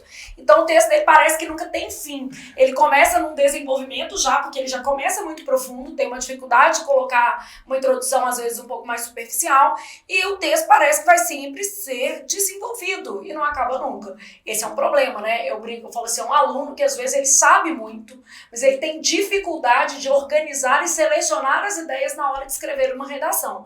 Eu tenho certeza que o Vitor, por exemplo, embora ele tenha feito uma boa redação no Enem, tenha tirado uma boa nota, ele poderia ter tirado uma nota muito maior se ele já tivesse a organização do texto. Mas conselho de mãe, né, gente, não vale. Da professora vale, mas da mãe não vale. No caso do Vitor, nem de professor, tá? Porque ele fez o 2º grau em educação domiciliar, por opção dele, enfim. Não é que a mãe concordou também não, tá? Deixa isso bem claro. Todo mundo, quando eu falo isso, fala assim, você deixou? Não, mas eu também não poderia ser criminalizada por não mandar o meu filho para a escola. Logo, eu tive que adotar as medidas legais para que ele pudesse estudar em casa. E ele estudou, passou na federal de primeira, então o Vitor era muito estudioso.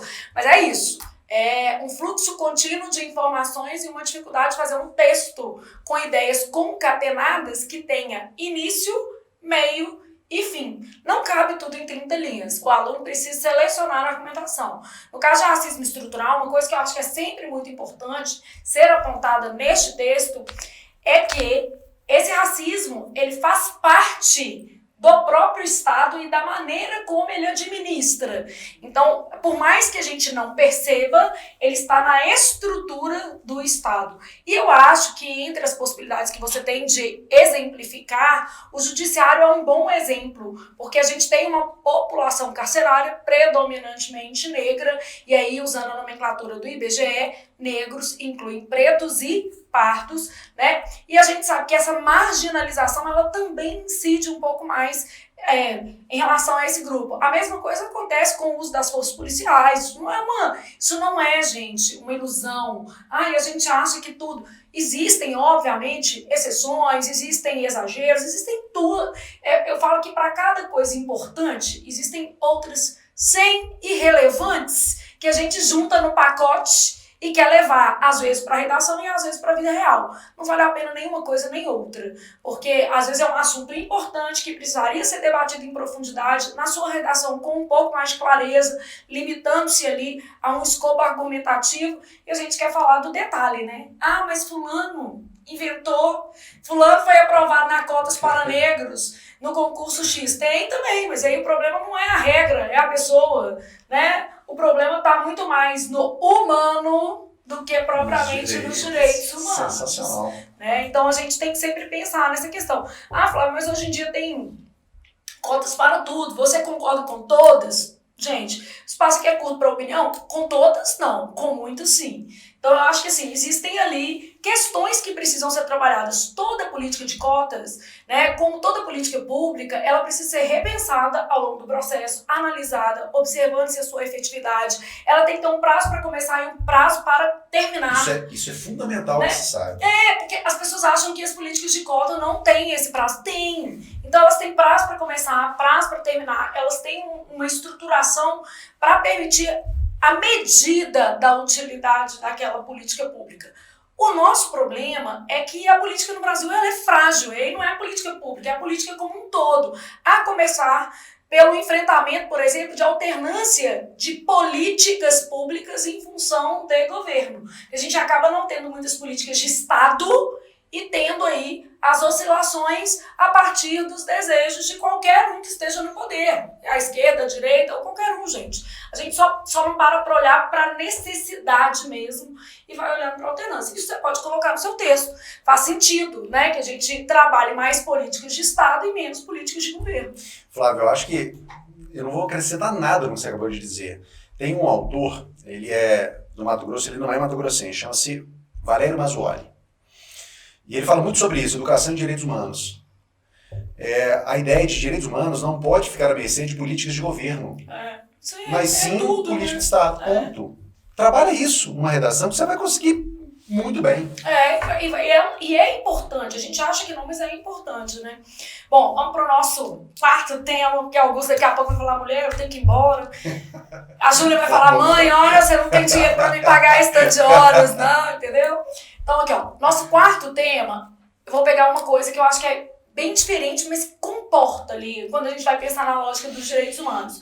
Vamos pensar no mercado, na economia, as práticas mercadológicas. Eu teria como inserir direitos humanos, sei lá, segunda geração talvez, não sei, mas alguma coisa mais relacionada ao mercado. Porque nós vivemos, de certa maneira, em sociedades capitalistas, né? Grande parte da sociedade global está inserida em contextos de capitalismo. Uhum. E aí, os direitos humanos dão conta do capitalismo? Sem dúvida nenhuma. E é curioso, Flávio, que vamos voltar, vai virar um clichê, mas é uma realidade. Tudo está na base. Então, quando a gente fala sobre direitos econômicos, você já deu a deixa, você já fez a pinça, você já foi lá de forma cirúrgica e falou assim, onde eu estou falando? Eu estou falando em um momento da história da evolução dos direitos humanos que muda o layout do Estado. Eu deixo de ter um Estado liberal para ter um Estado social. Eu deixo de ter um Estado abstencionista, um Estado que simplesmente cruzava os braços e deixava que a sociedade por si vivesse de forma harmoniosa. Um Estado abstencionista, um Estado que deixa as regras sociais à mercê da própria sociedade. Isso não dá certo. Porque nós vamos ter distinções econômicas que criam distâncias sociais e que minorias têm muito e a maioria não tem absolutamente nada. E aí, a partir especialmente no início do século XX, nós passamos a ter os direitos de segunda geração, direitos econômicos, sociais e culturais. A gente tem um Estado que ele vai descruzar os braços, ele vai arregaçar as mãos e dizer, tem setores aí que precisam de apoio, de uma assistência. Até para falar numa prestação ativa do Estado. Sem dúvida nenhuma. Flávio, recorte na sua fala. Eu tenho um Estado prestacional. Eu tenho um Estado que começa a desenvolver os chamados direitos positivos, prestações positivas, prestações assistencialistas. Amanhã eu vou ouvir tudo, tá, gente, para eu escrever meu parágrafo. Vocês acham que eu tô decorando? Em que o Estado ele vai atuar de maneira positiva dizendo a seguinte coisa, há uma economia que tem a sua liberdade, mas é necessário que o Estado participe, regulamente, minimamente necessário para conseguir fazer com determinados setores que, por si, eles não conseguem subsistir de forma digna. Então eu preciso prestar essa assistência. Começo por onde? Por uma regulamentação da relação de trabalho. E essa regulamentação do trabalho... gente, trabalho também está inserido nesse tem primeira palavra-chave. Então, o trabalho, ele vai estar aí... Nós já temos trabalho, economia, cultura... Pensa, gente, tudo dentro. Coisa. E você pode mais. Quando você volta de novo, artigo 1º da Constituição, lembra do CAPT? Um dos incisos, que é o inciso 4, vai falar da livre iniciativa dos valores sociais de trabalho. Então, vou responder a sua pergunta inicial. Dá para associar direitos humanos com segunda geração? Dá para associar uma coisa com outra. Então, quando o Brasil diz assim, prazer, eu sou um Estado que tem como pilar livre iniciativa, capitalismo, valores sociais de trabalho, Estado social. É possível? O Brasil está dando as mãos. Ele abraça o capital, ele abraça o social. Mas isso não é um transtorno? Não. É uma identidade. Ele vai dizer a seguinte coisa, eu tenho como princípio, como objetivo, o desenvolvimento nacional. O que significa isso? Eu quero crescer.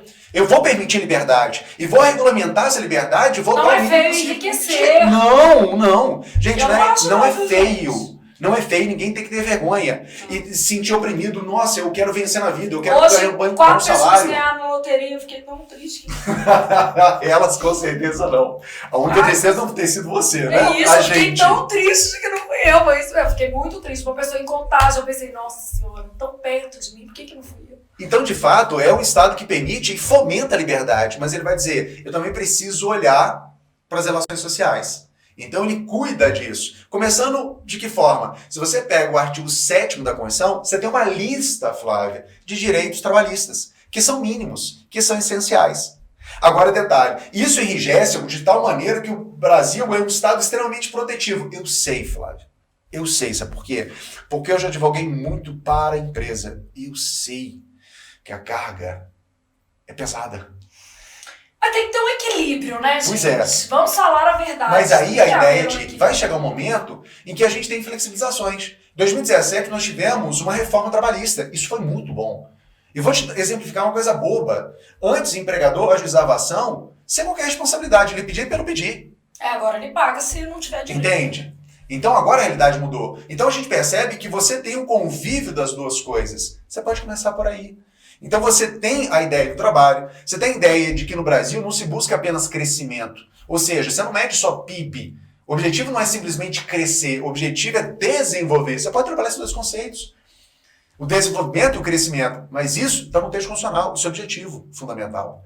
Então, o objetivo é um crescimento, ou seja, nós vamos crescer, mas nós vamos distribuir isso. Isso é fruto de uma política de Estado. Entende? Então, até isso você pode trabalhar como ideia de mercado. É porque pode ter um termo que a gente às vezes vai falar assim, a economia não tem nada a ver, eu não vou conseguir colocar, né, um eixo de direitos humanos. Eu acho que sim, olhando as pautas ali, eu vejo a possibilidade de os alunos desenvolverem quase que qualquer tema de redação, usando essa... Vamos dizer assim, usando essa possibilidade de argumentação, né, gente? Porque o maior problema do menino é um texto raso, que não traz nada. Sabe aquele texto que o menino começa assim, sem dúvida alguma, começou com sem dúvida, eu já começo a chorar. Eu falo, não, gente, tá muito sofrido. Sem dúvida alguma, com certeza, há no nosso país uma série de problemas que precisam ser resolvidos. Esses problemas dependem em grande parte o que ele falou aqui agora, gente? do poder público. E eu pensando, ai Jesus, por favor, eu tenho tantas redações para corrigir, amigo, fala alguma coisa, né? Mas, gente, isso é muito mais comum do que a gente imagina, porque escrever é difícil. E escrever é difícil ainda mais para aqueles que não se habilitam a escrever hora nenhuma, né? O menino não quer escrever nunca. Vamos para o nosso último tema. Vou pensar aqui. Vamos lá. Bom, vou pensar no acesso, né, a alguma coisa. Aí vou deixar você de repente pensar assim, acesso a lazer, acesso... Eu até estou pensando em acesso ao lazer, porque a gente poderia pensar acesso à cultura, acesso... a, por exemplo, saúde, a educação, mas a saúde e a educação a gente acaba tendo um pouco mais de possibilidades para argumentar. Quando a gente fala de acesso ao lazer, dois temas que já caíram na FCC e que eu achei super interessantes. Um foi o direito à cidade, porque os alunos tiveram muita dificuldade de compreender o que era direito à cidade, né? E o que estava ali inserido naquele contexto de cidade, de você, por exemplo, de repente, está no seu bairro, você vivia num padrão X, aí se faz um grande empreendimento, tipo o Estádio do Galo, e o padrão de vida no seu bairro muda totalmente, tudo fica muito mais caro, e às vezes a pessoa não entende que isso impacta a vida de alguém que está ali. Aí fala assim, positivamente, não, às vezes tem uma valorização no terreno, mas por outro lado, o custo de vida aumenta e a pessoa não consegue acompanhar. Ela não tem ali a possibilidade de se manter naquele mesmo bairro, né? Então, são várias questões, né? Além de acessibilidade, além de planejamento urbano. Então, o direito à cidade foi um tema que os meninos tiveram muita dificuldade. E outro tema também da FCC, que trabalha muito esses temas mais subjetivos, né? Vai fazer a prova agora de Santa Catarina, é o direito ao lazer. Então a pessoa fala assim, poxa, eu estudei 50 mil coisas, me cai lazer na prova. O lazer é importante, gente. Não confundam com laser, pelo amor de Deus, já aconteceu. Né? Laser, o menino lá. Laser? Direito a laser. Ai, meu pai. De onde que esse menino tirou isso? Deus é mais, né? Direito ao lazer mesmo. Você descansar, né? Você ter a possibilidade de um ócio que possa te trazer bem-estar, né? Então, assim, dá para eu colocar direitos humanos com lazer? Eu consigo casar essas coisas em alguma medida? Demais, demais. E isso é expresso. Você pode começar expresso? Ai, que beleza. Expresso. Tá vendo? Ai, isso é expresso. Você pode citar isso. Então, você pode começar... Vai uma dica. Mas eu posso citar a declaração aí? Pode. Eu vou fazer exatamente isso. Você pode fazer isso. Dois artigos da Declaração Universal, Flávio, que vai te salvar muito quando você quiser falar sobre direitos sociais, direitos de segunda geração. Os artigos 23 e 24.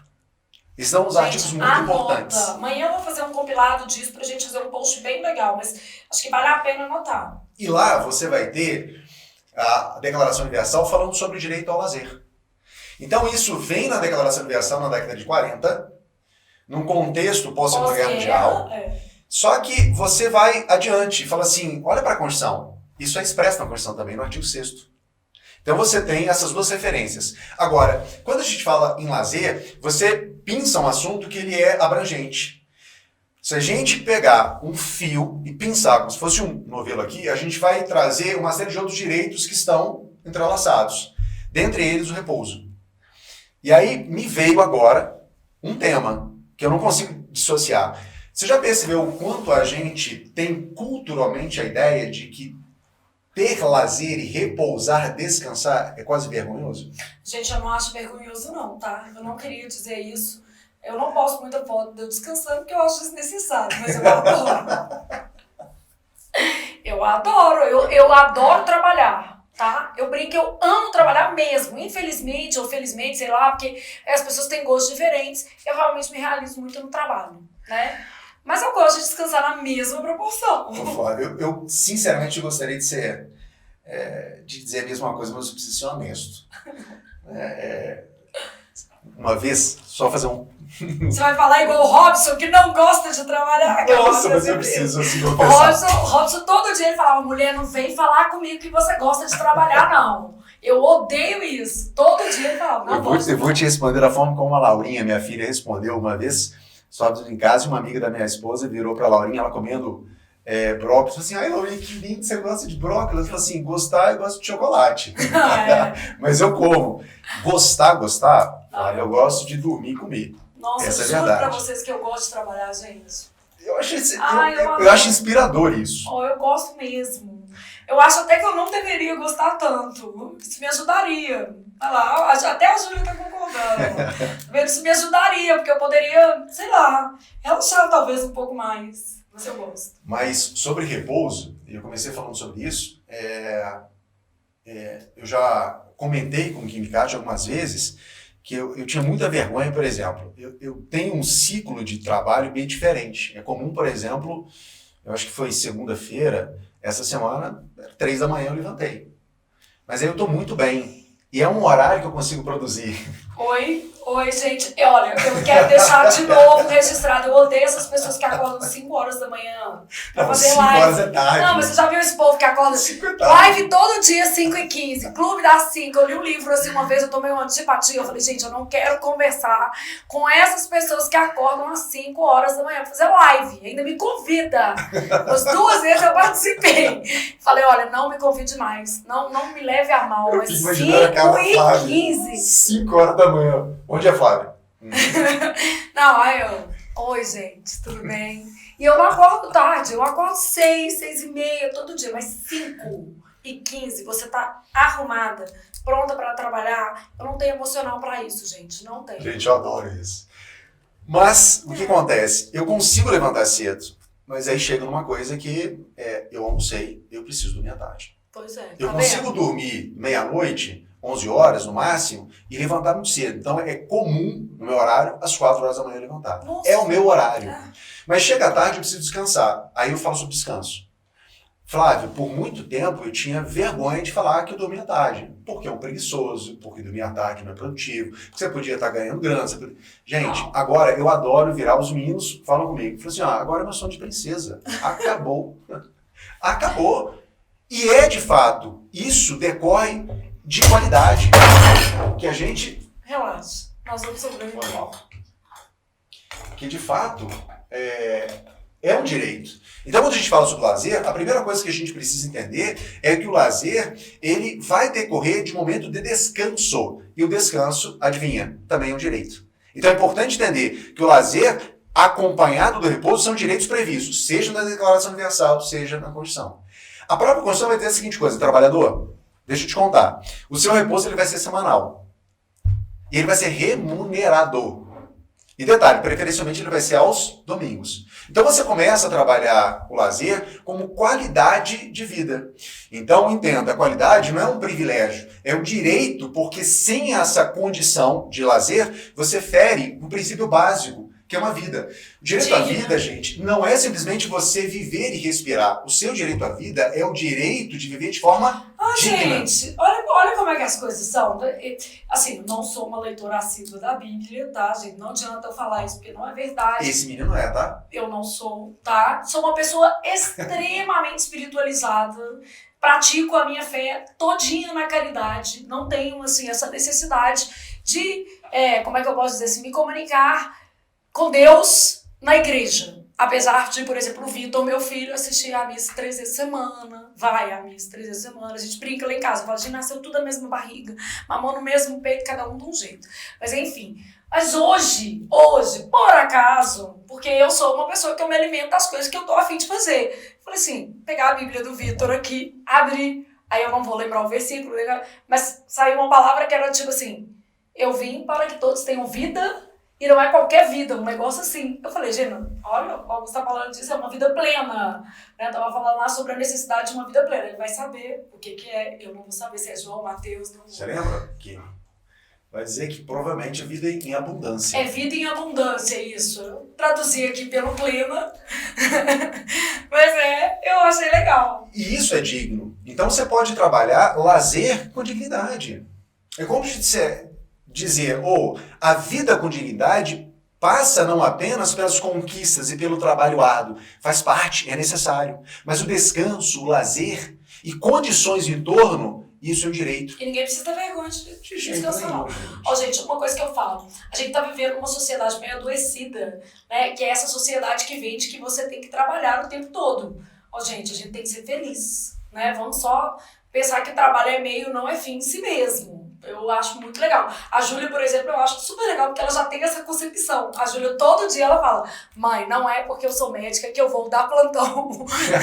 A Júlia já 40 horas. Ela fica pensando assim: você acha que eu vou ficar igual você trabalhando fim de semana? Ela já olha pra mim e fala assim: mãe, entenda, eu não quero ser rica, eu quero ter uma condição digna. Ela fala assim: eu sei que eu vou ganhar um dinheiro, mas não acha que eu sou ambiciosa pra ficar não sei quantas horas no hospital, não. Ela fala todo dia, ela fala assim: não, só pra diminuir a sua expectativa, tá? Eu não vou ficar no hospital mais do que se trabalha normalmente, uns 8, talvez 10, né? Mas assim, 24 horas no hospital, não vou não, mãe. Ela já me deu uma preparada, né? Mas não que eu fique 24 horas trabalhando também não. Mas, hein, Flávia, trabalha isso na redação, a ideia de meio e de fim. Então, o ser humano, ele não é um meio para ser utilizado para a conquista de um crescimento, de um estado forte, de um estado desenvolvido. Ele tem direitos, direito ao descanso, direito ao lazer, e não simplesmente o descanso em casa, mas é de ter uma comunidade estruturada em torno, no seu ambiente, seja na sua comunidade, seja na sua cidade, de acessibilidade. Aí você vai dizer transporte, por exemplo, que é um outro direito social. Então, conforme você vai puxando, com ele vem uma série de outros direitos. Então, de novo, você pode ir para qualquer lugar, desde que você não fale nada errado. Desde que você não proponha nada que viole os direitos humanos. O resto, você pode associar... Inclusive, o Enem traz explicitamente que não pode haver violação aos direitos humanos. E os outros certames, embora não tragam explicitamente, né, gente, é desejável. Sem dúvida nenhuma. É óbvio. Sem dúvida nenhuma. Né? Vamos dizer assim, é a hora que eu virei... Gente, uma coisa que eu falo na redação, pra gente ir aqui para os nossos ritos finais. Olha aqui, o exercício da redação é muito menos o exercício de dar uma opinião e muito mais o exercício de oferecer uma argumentação que se sustente, que seja válida. Porque às vezes você pensa uma coisa, ótimo, e às vezes o que você pensa não tem tanto respaldo. Simples assim. E tudo bem, eu não estou dizendo para você não pensar. Às vezes eu até diria, mas não é esse o ponto aqui, né? Então a gente não está aqui para eu te convencer acerca do A ou do B, mas eu estou aqui para tentar ajudar você a entender o seguinte: uma redação, para ser válida, ela precisa de argumentos que se sustentem, que estejam em consonância, por exemplo, com as legislações vigentes no nosso país, com as estatísticas que se figuram nos locais de divulgação pública, né, nos meios públicos de divulgação desses dados. Então, vamos nos aproveitar desse conjunto probatório para sustentar o posicionamento. Né? Não vamos sustentar um posicionamento com coisas que não, que não encontram ressonância, respaldo na realidade, porque isso aí com certeza vai trazer prejuízos a você que quer ingressar numa carreira pública. Né? Então, assim, quando a gente fala que a argumentação ela é fundamental dentro do texto, porque não adianta você decorar um modelo lindo, uma estrutura linda e não ter recheio. Eu costumo brincar e falar assim: olha, já inventaram uma fórmula mágica de bolo Vilma, mas não conseguiram inventar o recheio, não. Você precisa montar o bolo, você precisa fazer o recheio, colocar. Ou seja, aquilo que vai dar realmente um gosto muito bom nesse bolo vai depender de você. Então, às vezes, ter uma estrutura pronta pode facilitar, mas o caminho da estrutura pronta é receber bons argumentos. E direitos humanos, eu acredito que eles podem ali compor a sua argumentação. Amanhã eu vou fazer esses parágrafos, vou colocar mais algumas dicas para vocês, porque eu realmente acredito que isso possa trazer ali um reforço consistente à argumentação.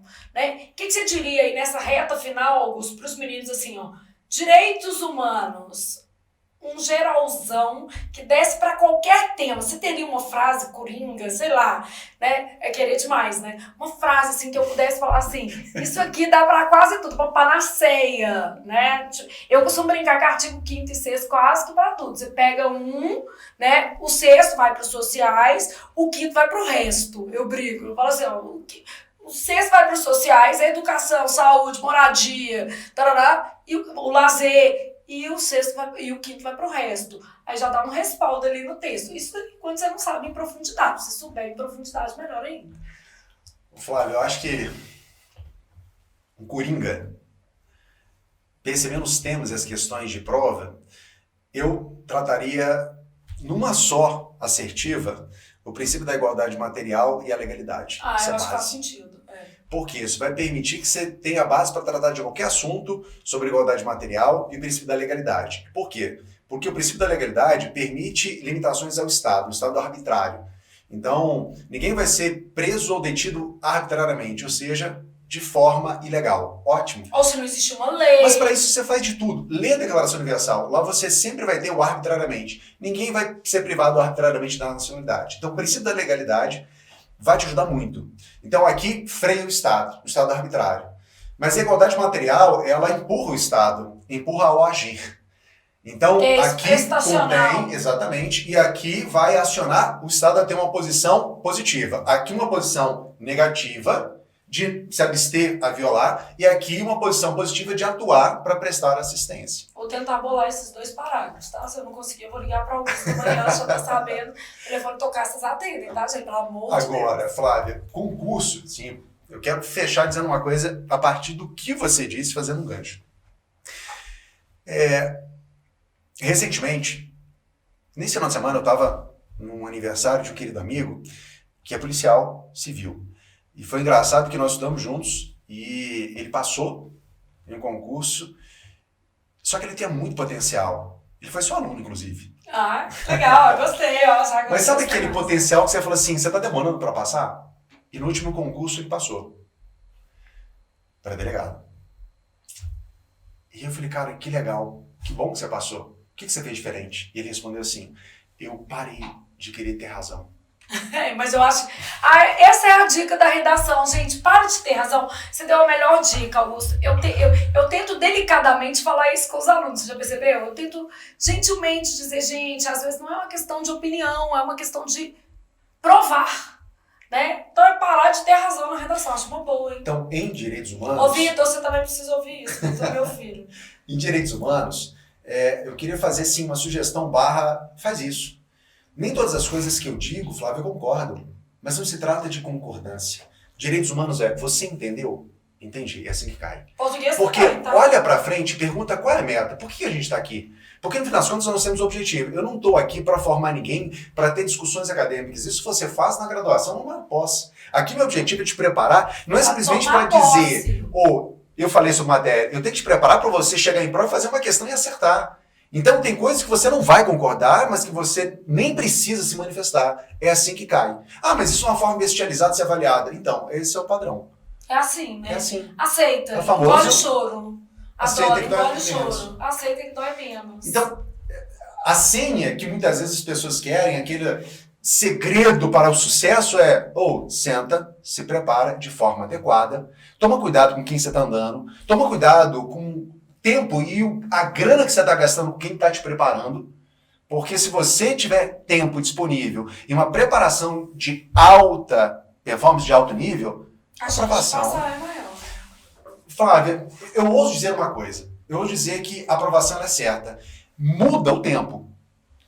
Muda o tempo, porque o tempo ele vai variar conforme a sua dedicação, conforme o seu plano, a sua programação, conforme a metodologia que você está utilizando. Mas, fato, concurso, eu não sei por que eu tenho essa imagem. Eu sinto que todo mundo entra num trem. E a expectativa é a próxima estação, significa próximo concurso. E vai chegar a próxima estação significa a prova. E aí, naquela estação, naquela prova, alguns vão desembarcar. E outros vão ficar. E outros vão ficar. Boa metáfora, gostei. E o detalhe é que o trem ele vai partir, porque ele continua, porque tem uma segunda-feira, já que a prova foi no domingo. E aí o detalhe, eu vou continuar. E aí nós vamos para uma segunda estação. E pode acontecer uma realidade, eu queria deixar isso bem claro. Pode acontecer que na segunda estação você não desembarque. Descer. E aí vai ter uma terceira. E o que eu percebo é que muitas vezes, quando você já passou da segunda estação e não desembarcou, começa a bater aquele desespero. Só que o trem está em movimento. E qual é a tendência? É o desistir. E eu sei o quanto, a todo momento, quem está na pegada está com o coração aflito, Flávia, desejando, eu vou desistir porque ninguém acredita, a pressão é enorme, a expectativa é absurda, não só minha, mas da própria família, e aí decide pular do trem em movimento. Você vai se machucar. Não, faço não, hein, gente? Você vai se machucar.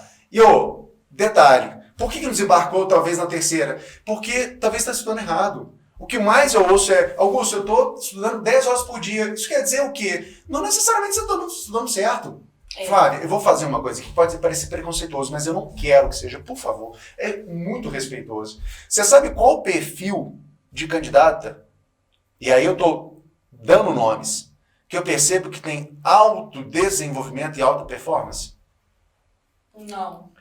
Não quero, assim, o objetivo não é criar estereótipo, mas é mulher, mãe, solo. Ah, que tem alta performance. Concordo. Sabe por quê? Não, Porque ela consegue fazer uma coisa que eu sempre falo. Ou você precisa estudar mais enquanto você está estudando. Qual que é a justificativa? Ah, eu estudo amanhã, que o Augusto acabou de falar. Por que você não estuda agora? Uma mãe que não tem quem ajude, ela fala assim, cara, 15 minutos. Eu só posso agora. Mas é o 15 minutos mais intensos. Eu costumo dizer que quem trabalha também, gente. Sem dúvida assim, nenhuma. O pessoal que trabalha rala muito para conciliar, né? Estudar e trabalhar, porque não pode deixar para depois. Então, assim, aproveite a oportunidade de você saber ter uma preparação de qualidade. Mas para isso, quem você está seguindo? Quem está te preparando? Você está dando ouvido e tempo para quem? Para quem está te prometendo coisas que... Não, eu falo, gente, eu não critico não. O menino quer uma solução fácil. não. É o que eu falo, eu tenho que conviver com meu marido, que todo dia busca uma solução fácil. Não tem jeito.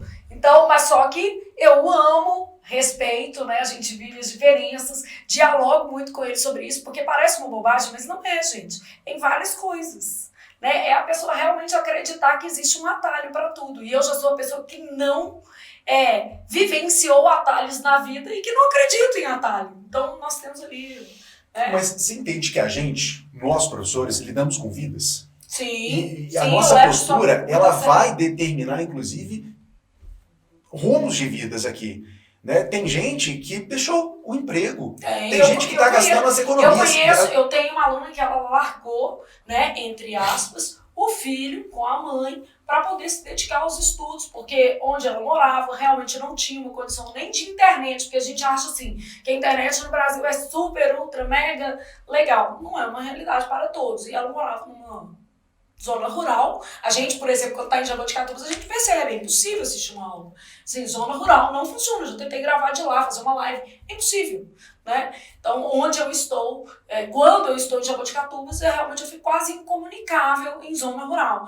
E ela morava numa zona rural também, um lugarejo, e ela falou, olha, ou eu vou para um lugar que pega a internet, não era nem para presencial, não, que eu tenha acesso à internet para poder estudar, ou eu fico aqui e não passo no concurso. Mas ela passou no último TRT Minas, já está com a filha novamente. TRT, ou seja, o concurso. Não, ela estava estudando demais, eu tinha certeza de que ela ia passar também. É uma história de mãe solo, bem sucedida, assim, não estudou pouco tempo, ela estudou uns 4 anos, porque não foi uma coisa assim tão simples, mas foi uma opção que eu acho que vai valer pro resto da vida dela. Ela já tá com a mãe e com a filha aqui. Então já fez o contrário, né? Tá proporcionando uma vida melhor para a mãe e para a filha. E olha como isso muda vidas e transforma histórias de pessoas. Isso é muito importante. Agora, você acha que isso é fruto, de fato, de um simples curso de 3 meses? Pode ser para algumas pessoas. Mas para chegar em carreiras federais e tribunais, Flávio, vamos lembrar e deixar bem claro para quem não sabe disso. E para quem sabe se lembrar. Quando a gente fala tribunais federais, são aquelas carreiras que você entra e você não sai mais. Só se for doido. Sabe, não, aquela ou carreira... se ganhar dinheiro em outras searas, né? Tem gente no máximo você vai sair de técnico para analista, mas você não quer sair dali. E isso muda de fato. Mas para isso existe todo o preço que você paga. Vale a pena? Vale demais. Vale. Mas eu vejo as pessoas abraçando promessas que não vai te levar a um passo adiante.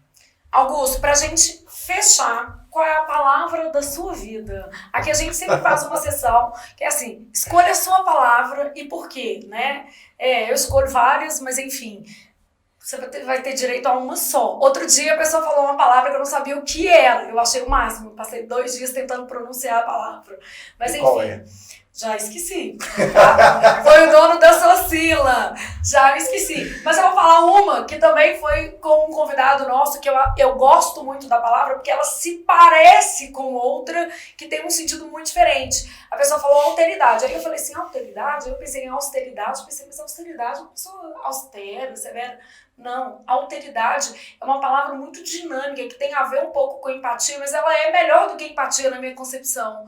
Porque a alteridade humildade tem a ver não com você se colocar no lugar do outro, mas você entender o lugar do outro. Né? Você não coloca, porque não dá pra gente viver a realidade do outro.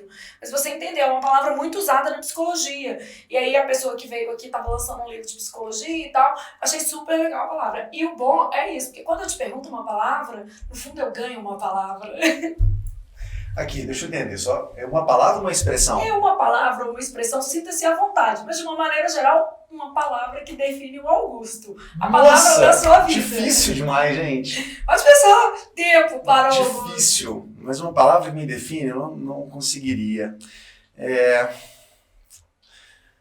Flávia, poderia dizer servir. Mas é uma palavra linda. Mas precisa ter um sentido. Eu sinto que no fim das contas, uma das coisas que mudou a minha vida foi a partir do que você fez hoje. De conhecer E aí, eu tô falando sobre mim, não que as pessoas precisam concordar ou acreditar nas coisas que eu pratico ou que eu vivo. Eu conheci um Deus vivo, um Deus presente, individual, que me serve com um amor que eu nunca experimentei na vida. Um amor sacrificial. Deu de si por mim. E quando eu olho para essas pessoas que a gente lida pessoalmente, eu tenho muito zelo. Eu tenho muito cuidado, Flávia, quando eu sento para gravar e sento para abrir minha boca para falar alguma coisa. Porque eu sei que isso vai influenciar pessoas. Eu sei que isso pode contribuir para pessoas. E assim como lá no começo eu fui servido, eu gostaria muito de gastar o meu tempo servindo essas pessoas. Porque eu sei que existem histórias, eu sei que existem necessidades, e eu sei que Deus tem propósito para a vida de cada uma dessas pessoas, e muitas vezes Deus usa as nossas vidas para alcançar essas outras pessoas. Então, a minha alegria é, de fato, contribuir de forma significativa, responsável, com histórias e com vidas. É isso aí. Amanhã, por exemplo, gente, eu vou receber uma aluna às 17 horas, tá? Não sei se a gente vai fazer uma live aqui no estúdio ou se eu vou levá-la até para um restaurante, porque eu acho que seria até mais educado da minha parte. Aí o Augusto vai falar, não vou querer também. Mas eu acho que é legal. Ela já foi minha aluna. Estudou para Tribunal Federal, estudou para... Eu nem sei quais 2 concursos que ela passou antes, mas agora ela realizou o sonho dela, que era a magistratura. E eu achei super legal que ela falou assim, eu faço questão de te conhecer. Aí eu falei assim, gente, tudo bem. Eu perguntei pra ela, você é de onde? Não, eu sou de Santa Catarina, passei em Brasília e vou aí em Minas Gerais te dar um abraço. Eu falei, gente. Legal. E aí você vê o quantas vidas a gente impacta, né? Ainda que indiretamente, esse sonho dessa menina tá lá há muito tempo. Ela tomou posse em outros 2 concursos e agora tá aí, né?